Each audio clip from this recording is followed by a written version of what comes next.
7 स्थान शिवलिंग के बताए हैं जहां पर भूल से भी अगर कोई चंदन की उंगलियां लगा देता है, 7 स्थान ऐसे हैं जहां चंदन की मात्र उंगलियां लगा देने से ही शिव पितृलोक के पितरों को मुक्ति प्रदान करके वैकुंठ लोक का निवास दे देते हैं।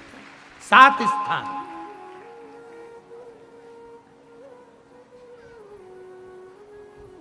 और वो 7 स्थान जो चंदन के बताए गए हैं, पहला भगवान देवाधिदेव महादेव के शिवलिंग पर चंदन का लेपन। समझ लेना जरा बहुत अच्छे से।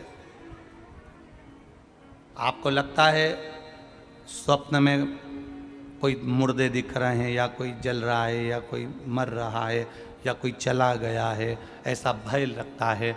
बच्चों को मानी भेजूंगी ऐसा हो जाएगा, पति को मानी भेजूंगी ऐसा हो जाएगा, कोई हमारे कोई गलत तो नहीं कर रहा है, आपको लगता है। 7 स्थान चंदन के बताएं महाराज। पहला शिवलिंग, दूसरा जहां गणेश जी का स्थान है, मालूम है ना सबको? जम के बोलो जरा, मालूम है ना सबको? जहां गणेश जी का स्थान है वहां अलग से गणेश जी बैठे, वहां नहीं। शिवलिंग में जलाधारी के ठीक सामने राइट में गणेश, लेफ्ट में कार्तिकेय, बीच में अशोक सुंदरी।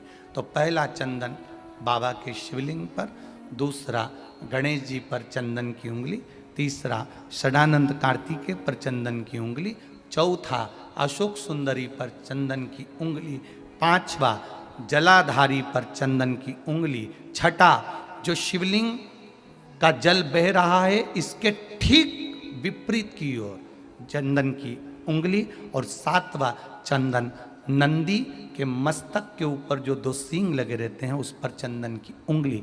ये कब लगाई जाती है? या तो अमावस्या के दिन। आपको लगता है कि हमारे पूर्वजों का उद्धार नहीं हुआ, हमारे पूर्वजों का कल्याण नहीं हुआ, कहीं अधोगति में कोई चला गया है, उसका बस एक बार, रोज नहीं जरूरत है, प्रतिदिन जरूरत ही नहीं,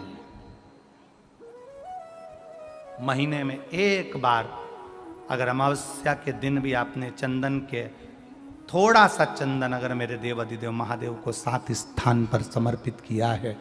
अशोक यहाँ पर वर्णन कर रही हैं, मैना, धन्या और कला की कथा कह रही है। तीनों ने सनकादि ऋषियों से मांगा। चंदन भगवान को अति प्रिय होता है, और चंदन ही एक ऐसा होता है जो पितरों को भी प्रिय होता है, जिसका स्पर्श मात्र लगने से पूर्वजों का कल्याण हो जाता है। वो चंदन का 7 स्थान चंदन के कहे, 7 स्थान। एक चंदन